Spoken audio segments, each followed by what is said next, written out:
Hello, नमस्कार, आदाब, सत श्री अकाल और अस्सलाम वालेकुम। मैं हूं मोहम्मद अहमद काज़मी, लेकर आया हूं आपका पसंदीदा कार्यक्रम आपके रूबरू। आज का कार्यक्रम ज़रा अलग है।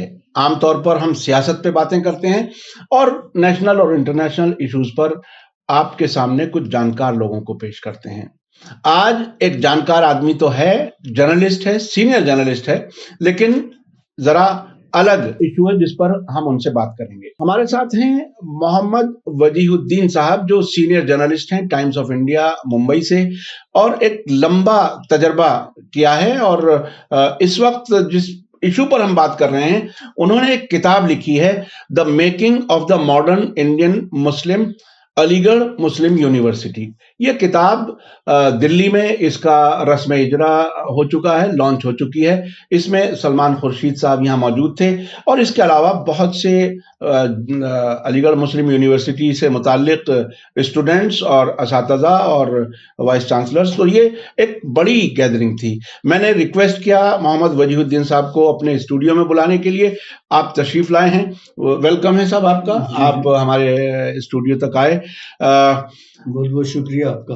वजीहुद्दीन साहब, आप ये बताइए, बहुत बहुत शुक्रिया आपका आने का, कि आपको ये किताब लिखने की जरूरत क्यों पड़ी? आखिर क्या चीजें आपने नई लिखी हैं, क्या बात कही है इसमें?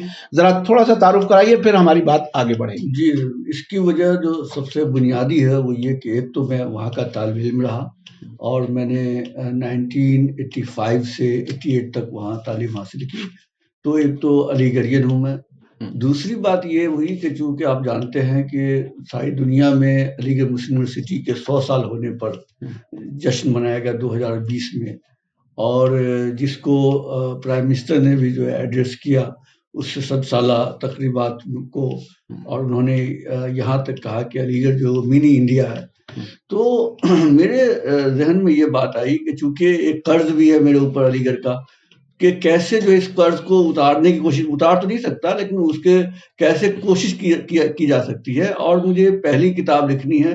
तो मैंने इसके एक्नॉलेजमेंट में भी लिखा है कि मेरी 3 बच्चियाँ हैं, बेटियाँ हैं। तो वो उन्होंने एक रोज़ कहा कि डैडी आप जो है जर्नलिस्ट तो हो, आप आर्टिकल्स खूब लिखते हैं और आप जो है ब्लॉग्स भी लिखते हैं, फेसबुक पर भी हैं, लेकिन आप ऑथर कब बनोगे?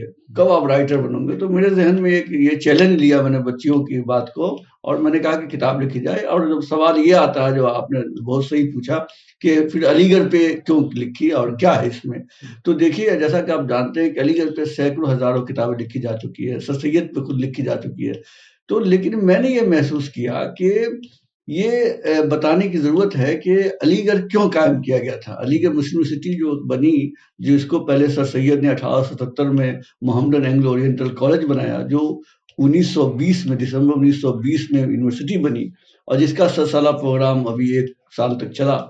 तो आखिर क्यों बनाई गई थी? क्या ज़रूरत पड़ी थी? तो उन चीज़ों का अहाता किया मैंने। दूसरी बात ये कि अलीगढ़ अगर यूनिवर्सिटी बन गई, सर सैयद की जो फ़िक्र थी, वो कहाँ तक कामयाब हुई, खुद अलीगढ़ वालों ने क्या किया उसके साथ, और जो अलीगढ़ के फ़ारिग़ीन हैं, जो जिन लोगों ने पढ़ के बाहर निकले दुनिया में, दुनिया के हर शहर में कोने-कोने में छाए हुए हैं, तो उन्होंने क्या किया उसके साथ, और वो कौन-सी चीज़ें थी जो होनी चाहिए, जो नहीं होनी चाहिए वो हो गई वहाँ, और जो होनी चाहिए वो नहीं हो रही है। तो मैंने उन चीज़ों को जो है उसमें लाने की कोशिश की है। ज़ाहिर-सी बात है, एक किताब में सारी बातें नहीं हो सकती हैं। ये पतली सी किताब है, 200 कुछ पेजेज़ की हैं। तो ज़ाहिर-सी बात है, मैंने ये कोशिश की अपने तरफ से कि जितना कुछ कर सकता था, और अपनी बातें करने की मैंने कोशिश की उसमें। हाँ, आप चूंकि ये एक सवाल आपने छोड़ा है लोगों के जहन में कि आपके जहन में वो कौन सी ऐसी चीजें जो नहीं होनी चाहिए वहाँ होती हैं, जो होती हैं, यानी जो होनी चाहिए वो नहीं होती, वो क्या क्या कुछ चीजें हैं? देखिए, अगर आप सर सैयद की तहरीक को, जो अलीगढ़ मुस्लिम मूवमेंट के नाम से जाना जाता है, उसको आप पढ़ेंगे तो पता चलेगा कि सर सैयद ने कोई स्कूल या कॉलेज खोल करके कोई ऐसा कारनामा अलग से इसलिए किया, कि यूनिक इसलिए मामले में है कि उन्होंने एक साइंटिफिक सोच, मॉडर्न थिंकिंग और प्रोग्रेसिव सोच को बढ़ावा देने के लिए उसको, उस फ़िक्र को खासकर मुसलमानों में और तमाम हिंदुस्तानियों के अंदर लाने की कोशिश की थी अपने मूवमेंट के जरिए, इस कॉलेज के जरिए। तो ये कॉलेज जो है वो सिर्फ एक कॉलेज डिग्री देने के कॉलेज नहीं था जो बाद में यूनिवर्सिटी बनी। तो ये मुझे एहसास ये बहुत शिद्दत से होता रहा कि ये यूनिवर्सिटी भी शायद चंद जो है वो बिहार और यूपी के तलबा के लिए की आमाजगा बन के रह गई। वहाँ पर जो है बस वहीं के ज़्यादा बच्चे आने लगे। जो चीज़ें 80s तक था, जब तक हम लोग थे वहाँ, तो वहाँ जो है पूरे मुल्क के मुख्तलिफ हिस्सों से आते थे। दूसरी बात जो मैंने इसमें ज़िक्र किया वो ये कि सर सैयद ने जब ये कॉलेज कायम किया था, एमएओ कॉलेज, तो उन्होंने इसको रेसिडेंशियल बनाया था। रेसिडेंशियल बनाने की वजह क्या थी? वो चाहते थे कि लड़के बच्चे जो है जो बाहर में अपने घर के माहौल से बाहर निकलें और चंद साल यूनिवर्सिटी के इस कॉलेज के कैंपस में रहें, हॉस्टल में रहें, तो उनका आपस में एक दूसरे से मेल जोल हो, उनके अंदर जो बहुत सारी बुराई जो जाहिर सी बात है समाज के जरिए आ जाती है उसका दूर हो, उनका एक डेवलपमेंट हो, उनका मेंटल एंड फिजिकल डेवलपमेंट ऐसा हो कि वो एक कॉन्फिडेंट सिटीजन बन के, इंडिविजुअल बन के समाज में आए। और इसलिए अलग अलग जगह के बच्चों को रखा गया था। अब ये था कि जब तक हम लोग थे, जैसा मैं एक मिसाल लेता हूँ जिसका जिक्र मैंने किताब में भी किया कि मुझे जो है रॉस मसूद हॉल में रखा गया। जाहिर सी बात है हम लोग थे, तो रॉस मसूद हॉल में एक कमरे में अगर 4 लड़के थे तो चारों लड़के अलग अलग स्टेट से हुआ करते थे। कोई बिहार का है, कोई आसाम का है, कोई बंगाल का है, कोई उड़ीसा का है, और ये अलग अलग फैकल्टीज से आ रहा है। यानी कोई जो है मेडिकल साइंस का है, कोई तिब्बिया का है, कोई इंजीनियरिंग कर रहा है, कोई आर्ट्स कर रहा है। मकसद ये था कि एक डाइवर्सिटी बनाई जाए, डाइवर्सिटी मेंटेन की जाए और लड़कों में एक्सचेंज हो, एक दूसरे का तबादला ख्याल हो, कल्चरल एक्सचेंज भी हो, एक दूसरे को समझें, परखें। अब मैंने जब पिछली बार देखा, अलीगढ़ गया, तो वहां देखा कि उस हॉल में मुझे बहुत अफसोस हुआ कि सारे बच्चे इंजीनियरिंग के हैं। क्यों? उनको सहूलत पसंदी के नजदीक में इंजीनियरिंग कॉलेज है, इसलिए सब बच्चों को, जिसका वर्ड मैंने यूज किया, हर्डिंग, यानी कि आपने एक भेड़ चाल के हिसाब में कर दिया। ये सहल पसंदी है। ये लफ्ज पिछले दिनों बहुत लोगों ने सुना होगा, वो कोविड के मामले, इम्यूनिटी, हर्ड इम्यूनिटी। तो हाँ वो लफ्ज, तो मैंने ये लफ्ज का इस्तेमाल किया है कि हर्डिंग, यानी आप जो है एक तरह से सबको एक साथ ले आए और वो आप यूनिफॉर्मिटी लाने की कोशिश कर रहे हैं। सर सैयद इसके खिलाफ थे। सर सैयद का जहन जो है वो डाइवर्सिटी चाहता था, वो इंक्लूसिव एंड डाइवर्सिटी चाहता था।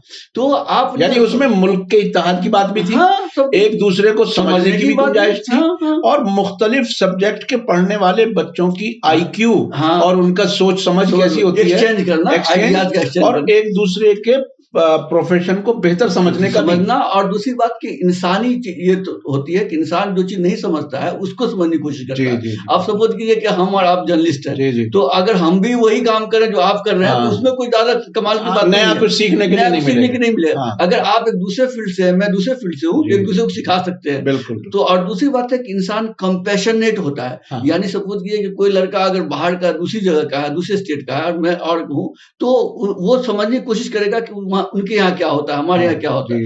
तो दूसरी बात ये है कि ये सहल पसंदी भी है कि इंजीनियरिंग कॉलेज करीब में है, इसलिए सारे इंजीनियरिंग के बच्चे एक साथ रखेगा, ये सहल पसंदी है। तो ये के खिलाफ ये एडमिनिस्ट्रेशन की भी सहल पसंदी है और स्टूडेंट्स की भी। नहीं, स्टूडेंट तो मजबूर है, स्टूडेंट को क्या, स्टूडेंट ने उनको तो जो अलॉट करेंगे वो वहां जाएगा। भाई हम लोगों ने कोई प्रोटेस्ट थोड़ी करता है, आप उसको जैसा भी हॉल दे दीजिए। वहां लड़कों का चॉइस नहीं होता था एडमिशन के वक्त में, जिसको जहां मिल जाएगी जगह। बल्कि हमारे जमाने में तो हमको एनेक्सी में कई महीने रहने पड़े, अंदर अलॉट रूम नहीं था, तो एनेक्सी में कई लड़के एक साथ हम 4 डाले हुए थे, वहीं हम 10, 12, 15 लड़के एक साथ महीनों गुजारे। लेकिन हम लोगों ने प्रोटेस्ट नहीं किया। वहां पढ़ने से मतलब है, आप वहां मजा करने के लिए थोड़ी जाते हैं। लेकिन जब मिल गई जगह, हमें अलॉटमेंट हो गया। तो मैं ये कह रहा हूँ वो सहल पसंदी जो है, आसानी सब कुछ। अच्छा, हॉस्टल के अलावा भी क्या कुछ ऐसी चीजें हैं जो चीजें नहीं होनी चाहिए होती हैं? देखिए, वो हॉस्टल के अलावा मैं थोड़ा सा अपने जो देखने वाले हैं दर्शक, वो इनको ये बताना चाहता हूँ कि डायरेक्ट जो इंटरेक्शन होती है, जो चीजें समझता है आदमी, वहां रहे हैं, उसके बाद भी आप गए तो वजीउद्दीन साहब जरूर ये बताएंगे। और मुझे ये इस बात का यकीन है कि अलीगढ़ में भी लोग देख रहे होंगे और अलीगढ़ मुस्लिम यूनिवर्सिटी से मुताल्लिक असातिज़ा और स्टूडेंट्स भी। जी, आप अपनी बात आगे बढ़ाएं। जी, तो मैं ये कह रहा था कि जैसे बहुत सारी चीज, सपोज कीजिए कि सर सैयद ने जो है वहाँ साइंटिफिक सोच, मॉडर्न थिंकिंग, इनको फरोग देने के लिए चीजें की। अब वहाँ जो है बहुत सारी सहूलियत दी गई, स्पोर्ट्स का फील्ड है, क्रिकेट भी है, फुटबॉल भी है, जिम्नाजियम भी है, दूसरी चीज़ें भी है, और तफरीह के लिए लड़कों के एक्स्ट्रा करिकुलर एक्टिविटीज़ के लिए डिबेटिंग क्लब है, यूनियन क्लब है, सब कुछ है। अब साहब ये तो खैर अभी इल्ज़ाम दिया जा सकता है इसको, कोरोना को, कोविड को, कि चलो 2 साल में कुछ नहीं हुआ, लेकिन उसके अलावा भी जो कल्चर था, यानी बैतबाजी का, और जब मुशायरे होते थे तो एक दूसरे हॉल्स में, यानी हॉल्स ऑफ रेसिडेंस कहते हैं हॉस्टल को, एक दूसरे का जो है कंपटीशन होता था, तो एक हेल्दी एटमॉस्फेयर बनता था। और उसके बाद फिर ये कि नजरियाती तौर पर, जहनी तौर पर, ये आप जान लीजिए इस किताब में भी है कि दुनिया की वाहिद जगह है ये अलीगढ़ मुस्लिम यूनिवर्सिटी, जहां इतने मुस्लिम, पढ़े लिखे मुस्लिम या जो पढ़ लिख रहे हैं, एक साथ एक ज्योग्राफिकल एरिया में रहते हैं। दुनिया में कोई ऐसी जगह नहीं है, सिर्फ एक वाहिद एक जगह है जहां। तो उससे ये तवक्को की जा सकती है कि यहाँ से जो निकलेगा वो वाइडर सोच का आदमी होगा, वो जो है इंक्लूसिव सोच का आदमी होगा, वो दुनिया को जो है एक अलग नजर से देखेगा, और वो सबको अपना और हेल्दी डिबेट करेगा, हर नजरिए को अपनी बात कहने की गुंजाइश देगा। वो जो है वो ये नहीं कहेगा कि मैं अपनी बात थोपना चाहता हूँ, वो थोपेगा नहीं, वो एक्सेप्ट करेगा, टॉलरेंस होगा। वो कब पैदा होता है? जब आप माहौल ऐसा बनाएंगे, लड़कों की ऐसी आप ये ट्रेनिंग देंगे, उसकी डिसिप्लिन देंगे। अब क्या हुआ है कि वहां चंद ऐसे कुछ मूवमेंट्स बने हैं कई सालों से, वहां जैसे लगता है कि ये अपनी फिक्र से, अलीगढ़ अपनी फिक्र से, अपने मकसद से हट करके वो दूसरी चीजों में लग गया। तो उन सब चीजों में जो लगा दिया गया बच्चों का वक्त लग रहा है, टीचर्स का वक्त लग रहा है। मैंने उसके तरफ भी इशारा किया, बल्कि बजाते अपने चैप्टर्स में काम किए हैं। मैं बहुत चीज नहीं रिवील करना चाहता हूँ, यानी सब रिवील कर देंगे तो आपके रीडर्स पढ़ेंगे नहीं, तो जानबूझ करके। लेकिन मैं बताना चाहता हूँ कि ये बहुत बड़ा नुकसान कर रहे हैं अलीगढ़ मुस्लिम यूनिवर्सिटी का, सर सैयद की फिक्र का, सर सैयद की तहरीक, यानी वो जो डाइवर्सिटी थी, उसको खास तौर पर। दूसरी बात यह है कि ये तालीमी इदारा है ना, यहाँ जो है आप अलग अलग मूवमेंट का जो कि आमाजगा बना देंगे और उसका तख्ता मश्क बना देंगे, यानी उस पर जो है आप एक्सपेरिमेंट करेंगे, तो मैं समझता हूँ कि ये मुनासिब नहीं है। ये स्टूडेंट के मूवमेंट होते रहे, वो अच्छी बात है, हर जगह होती है, हर यूनिवर्सिटी में होती है, लेकिन वो एक वाइडर पर्सपेक्टिव लेके चलते हैं। वो कोई नैरो चीज को, एक नैरो फिक्र को आगे बढ़ाने के लिए जो सरमाया लग रहा है, रिसोर्सेज लग रहा है, उसका तकलीफ मुझे है, इसलिए मैंने उसकी तरफ इशारा किया। ये बहुत ही अहम बात है और मैं समझता हूं कि इस पर गौर किया जाना चाहिए। इसके अलावा आपने अपनी किताब में मौलाना आजाद और डॉक्टर जाकिर हुसैन साहब का जिक्र किया है। वो उन्होंने किस तरह से अलीगढ़ को बचाया, प्रोटेक्ट किया, उसमें खास बात क्या कुछ है? देखिए बहुत अहम सवाल है ये, कि जो कोई अलीगढ़ की तारीख पढ़ेगा तो बगैर इन दो शख्सियात का जिक्र किए हुए नहीं आगे बढ़ सकता है। उसकी वजह, बुनियादी वजह, उसकी वजह यह है कि सबसे पहले डॉक्टर जाकिर हुसैन वहाँ के स्टूडेंट थे। जाकिर साहब ने बारहा कहा, उन्होंने अपनी तकरीर में भी कहा, लिखा भी है कि मैं जो कुछ हूँ अलीगढ़ की देन हूँ। वो जो कुछ भी है अलीगढ़ की देन है, अलीगढ़ ने उनको बनाया। वहाँ उन्होंने MA किया था और सारी तालीम पहले वो अपने फर्रुखाबाद से करके आए थे, लेकिन जो बाकी तालीम है वो यहाँ की। उसके बाद वो जर्मनी गए हैं, लेकिन उस वक्त में वो इकोनॉमिक्स के वहाँ जो है लेक्चर भी बन गए थे और उनको कुछ पैसे भी मिलते थे। लेकिन जब मौलाना मोहम्मद अली जौहर, शौकत अली, ये जाकिर हुसैन और कुछ दूसरे लोगों ने मिल करके जामिया मिलिया की बुनियाद खुद अलीगढ़ में डाली, उस वक्त में उनका जो है वो ये कहा जाए कि डिफरेंसेस हो गया अलीगढ़ के लोगों से, और उन्होंने एक अलग जो है इदारा कायम किया, जो बाद में शिफ्ट होकर के करोलबाग और फिर जामिया जो जहाँ अभी है वहां आ गया। तो उस वक्त में डिफरेंसेस थे और ये हुआ कि फिर आज़ादी आ गई।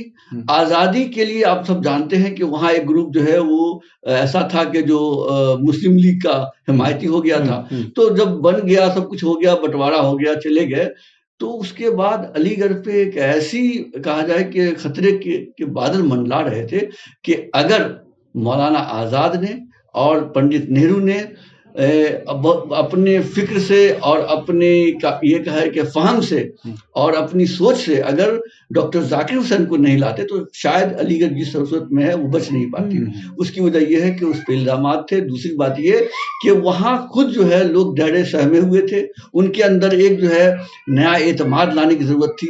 जाकिर हुसैन साहब की चूंकि वो मादे दरसगाह थी अलीगढ़, उनकी बड़ी मोहब्बत थी अलीगढ़ से, तो उन्होंने जो है उसको बड़े ही अच्छे ढंग से संभाला और एक कहा जाए कि बच्चे को जो है एक नई जिंदगी दी गई। वो अलीगढ़ को उन्होंने एक नई जिंदगी दी। मौलाना आज़ाद इस मामले में अहम है कि मौलाना आज़ाद को वहाँ के कुछ लड़कों ने बहुत इंसल्ट किया था। ये आज़ादी से पहले की बात है, बहुत इंसल्ट हुआ था उनका।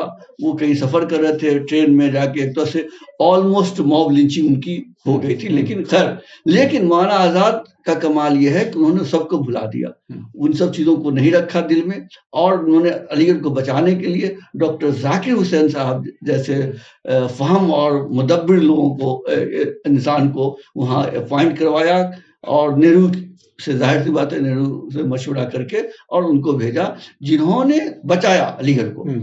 चूंकि उनको मोहब्बत थी, तो मैं यही कहता हूँ कि जो विजनरी लीडर होता है, चूंकि वो विजनरी लीडर रहता है, तो वो अपनी छाप जो है ना, वो सदियों तक के लिए छोड़ता है। ये काम जाकिर साहब ने किया। ये बहुत ही अहम पहलू है और बहुत कम लोगों को ये बात मालूम होगी। मैं खुद चूंकि अलीगढ़ यूनिवर्सिटी से नहीं पढ़ा हूँ, मैं दिल्ली यूनिवर्सिटी से पढ़ा हूँ, तो बहुत सी चीज़ें मैं भी इससे मैं सीख रहा हूँ आपकी बातों से। इसके अलावा जो आपने अपनी किताब में एएमयू को मॉडर्न मदरसे की बात कुछ कही है, वो किस तरह से है? क्यों इसको मॉडर्न मदरसा? देखिए, मैं सबसे पहले इसकी वजाहत कर देता हूँ कि मैं मदरसा का मुखालिफ नहीं हूँ और न तो मदरसे का दुश्मन हूँ, बल्कि मैं चाहता हूँ कि मदरसे का अहम रोल है, और हिंदुस्तानी ज़िंदगी में और हमारी ज़िंदगी में बहुत अच्छा रोल उनका है। और वो कम से कम, जैसा कि सच्चर ने कहा कि सिर्फ 4%, सच्चर कमेटी ने कहा कि 4% मुस्लिम बच्चे मदरसे में जाते हैं, लेकिन वो 4% बहुत अहम है, क्रिटिकल रोल है उनका, क्योंकि वही जो है इमाम बनते हैं, वही मुफ्ती बनते हैं, उनका मुस्लिम समाज में उनकी फॉलोइंग होती है, उनकी फॉलोइंग है। हमारी आपकी उतनी फॉलोइंग नहीं हुई जितनी उनकी होगी। वही मुक़र्रिर होते हैं, वही जुमा का खुतबा देते हैं, तो इनका बहुत अहम रोल होता है। लेकिन ये सब बिल्कुल दुरुस्त है।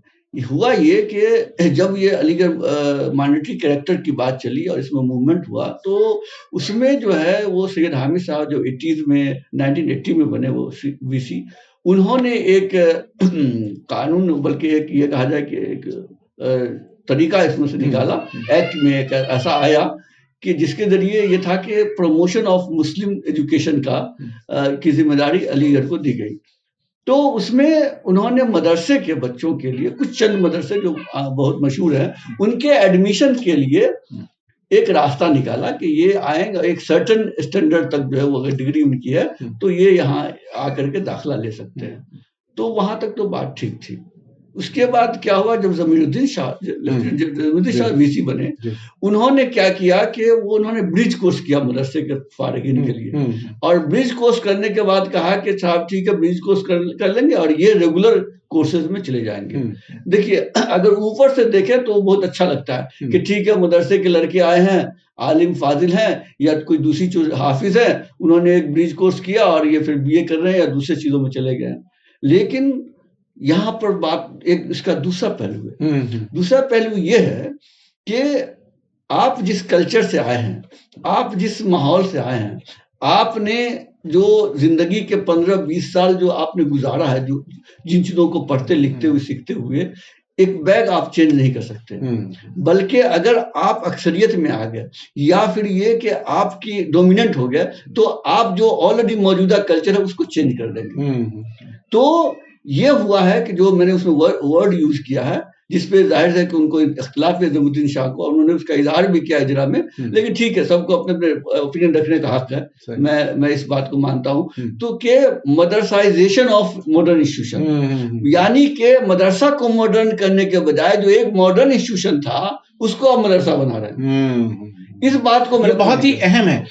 खास तौर पर मैं देखता हूं कि जामिया ने भी ऐसा कुछ किया, ब्रिज कोर्स, और शायद जेएनयू ने भी। जेएनयू में ब्रिज कोर्स नहीं है, वहाँ एडमिशन वहाँ है, वहाँ भी लड़के आ रहे हैं। तो एक तरह से ये हुआ है कि इनको तो जगह मिल गई, ठीक है, इनके लिए जॉब अपॉर्चुनिटी थोड़ी बहुत खुली है। लेकिन मैं ये चाहता हूँ, मैं ये कहता हूँ कि अलीगढ़ जैसे इदारे को, जिसका बुनियादी काम था कि मॉडर्न सोच, मॉडर्न थिंकिंग, साइंटिफिक थिंकिंग, इसको बढ़ावा दिया जाए, न के बजाय आप जो है कुछ दूसरे लोगों को, ऐसे लोगों को वहां जमा कर दें कि वो उसके खिलाफ हो। हाँ। फिर दूसरी बात ये है कि आप सब जानते हैं कि उलमा का एक बड़ा तबका जो सर सैयद की फिक्र के खिलाफ था। जी जी मैं जी, ये नहीं कहता हूँ कि हत्ता के अंग्रेजी जबान का खिलाफ हाँ था। तो वो खिलाफ था हाँ, और उनको फतवे दिए जी गए, जी सब कुछ दिया गया, जी, लेकिन मैं ये नहीं कहता कि उसकी सजा आज के जनरेशन को मौलवी को दी जाए, सही। ये मुनासिब नहीं है। हाँ। लेकिन मैं चाहता हूँ कि ये इनका डेवलपमेंट हो, इनका मॉडर्नाइजेशन हो, लेकिन वो मॉडर्नाइजेशन जो है एक बना बनाया इदारा है,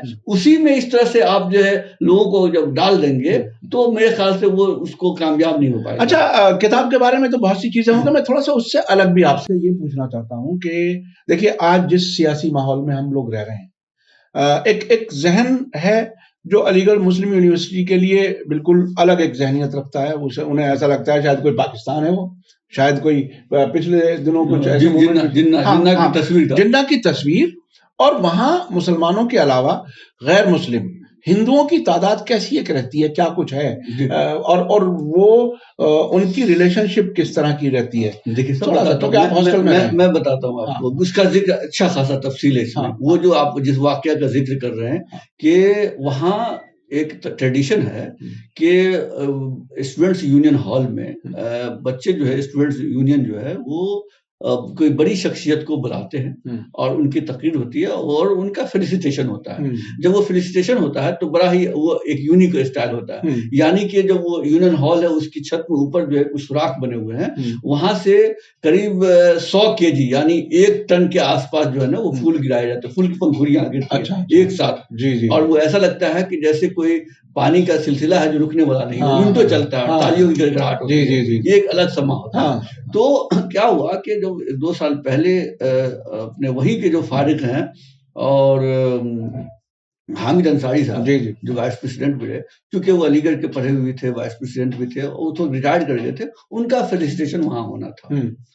तो उससे पहले जो है वहां कुछ सियासी लीडरों ने, किसी एक जर्नलिस्ट, लोकल जर्नलिस्ट ने उस एक सियासी लीडर को एक फोटो खींच करके वहां के हॉल में से जिन्ना की तस्वीर जो है, जो पुरानी है, बोसीदा है, और ये 1938 की तस्वीर है, आज की नहीं है, आजादी से बहुत पहले, क्योंकि वहां सब आते रहे गांधी। तो कमाल की बात यह है कि सबसे पहले गांधी जी का फेलिसिटेशन हुआ, गांधी जी की तस्वीर वहां लगी हुई है, जिन्ना की तस्वीर लगी हुई है, उस वक्त जो भी गए बड़े लीडर सबकी तस्वीर लगी हुई है।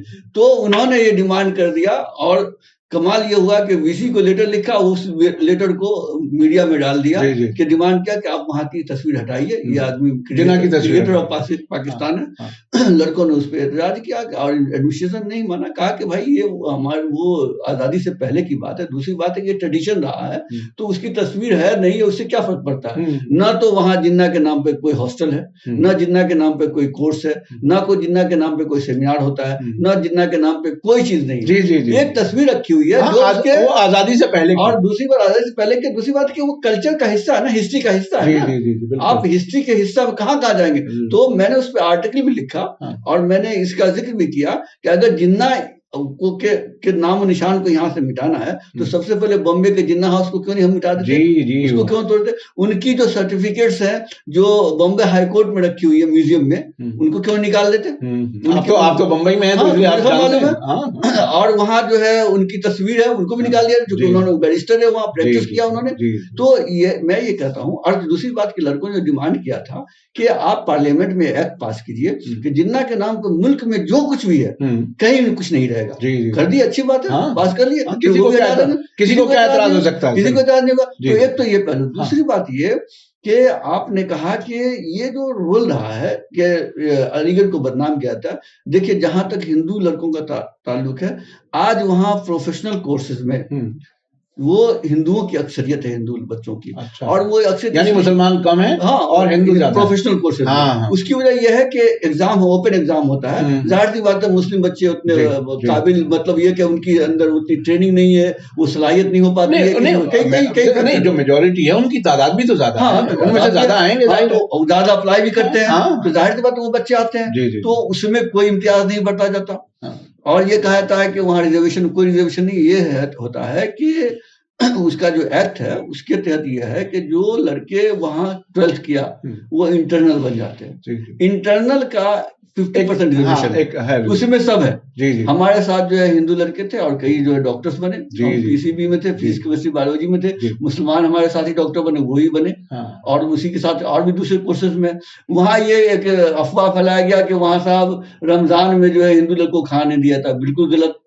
इस बात को जो है मेरे किताब में भी है कि वहाँ के खुद हिंदू बच्चों ने, और मैं उनकी तारीफ करता हूँ, उनकी हिम्मत अफजाई करता हूँ कि उन्होंने आके कहा, सोशल मीडिया पे कहा और दूसरे मीडिया पे चैनल्स पे आके कहा कि बिल्कुल गलत है। चूंकि वहाँ कम लड़के अगर लंच में रहते हैं, लंच के वक्त में, तो उनके लिए खाना बना मुनासिब नहीं। दूसरी बात की जो कुक है वो भी रोजा है, हो सकता है, तो ये कहा जाता है कि आप चाहें तो बाहर खा लीजिए, नहीं तो अगर स्पेशल एप्लीकेशन दीजिए तो आपके लिए स्पेशल तैयार किया जाएगा। लड़कों ने कहा कि नहीं साहब, क्यों उनको जहमत दें, हम लोग रात का डिनर तो यहीं कर लेंगे, अपना दिन का खाना कहीं और खा लेते हैं। किसी लड़के ने नहीं कहा, किसी को शिकायत नहीं, किसी को नहीं। आप देखिए ना, वहाँ नाम आप चाहे तो जाकर प्रूव कीजिए, अभी जाकर कोई इंटरव्यू करूँ तो कोई डिस्क्रिमिनेशन नहीं है।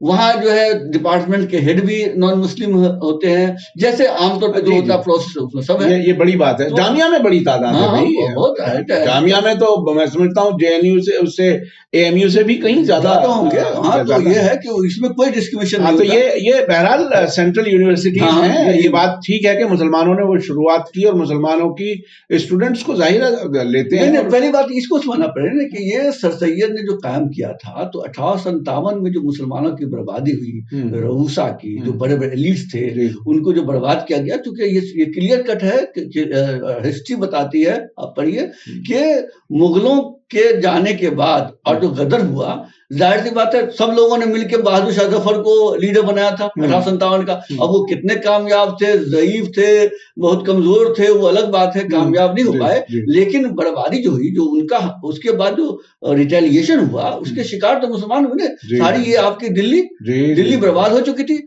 और जामा मस्जिद को खुद जो है उन्होंने स्टेबल बना दिया था, वहां जानवर बांधे जाते थे, तो उसकी बाजियाबी के लिए स्ट्रगल की गई थी। और ये भी है कि मिर्जा गालिब और ऐसे चंद लोगों को छोड़ करके दिल्ली में मुसलमान रहना मुश्किल हो गया था। कई महीनों के बाद उनको लाया गया वापस, यानी दिल्ली शहर खाली करना पड़ा था।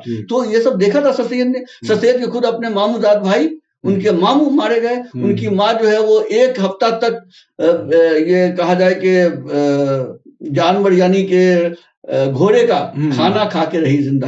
3 दिन तक पानी नहीं मिला था। बड़ी बात। तो वो जाकर उन्होंने अपनी माँ को लिया और फिर जो है वो मेरठ और मुरादाबाद में जहाँ उनकी पोस्टिंग थी वहां ले गए, और उसी सदमे से जो है माँ भी 1 महीने के अंदर गुजर गई उनकी।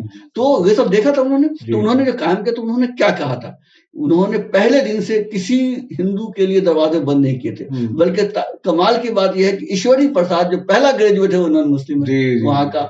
उनके दोस्त जो है दादा जय किशन दास, जिन्होंने बहुत बड़ा अतिया दिया है, वो नॉन मुस्लिम थे। बहुत देखिए उनके पोते का बिस्मिल्लाह जो हुआ है, सर रॉस मसूद, हाँ मैं उस पर भी आना चाहूंगा कि सर रॉस मसूद के ताल्लुक से, सर रॉस मसूद वो शख्सियत है जिसको खुद अलीगढ़ ने इग्नोर किया है। बाहर की बात छोड़िए, वो आदमी सर सैयद के असल जानशी हुए, क्योंकि उनके इकलौते पोते थे जो एक तरह से नुमाया हुए। उनकी पढ़ाई हुई इंडिया में, यहाँ हुई, उसके बाद इंग्लैंड में हुई, उनकी तरबियत हुई, और फिर वो जब लौटे तो बहुत बड़े एजुकेशनिस्ट बने वो।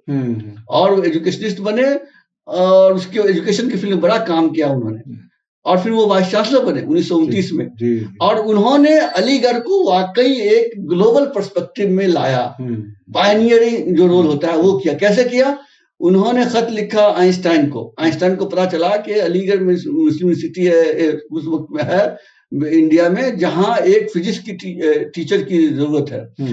तो आइंस्टाइन ने अपने एक शागिर्द को भेजा।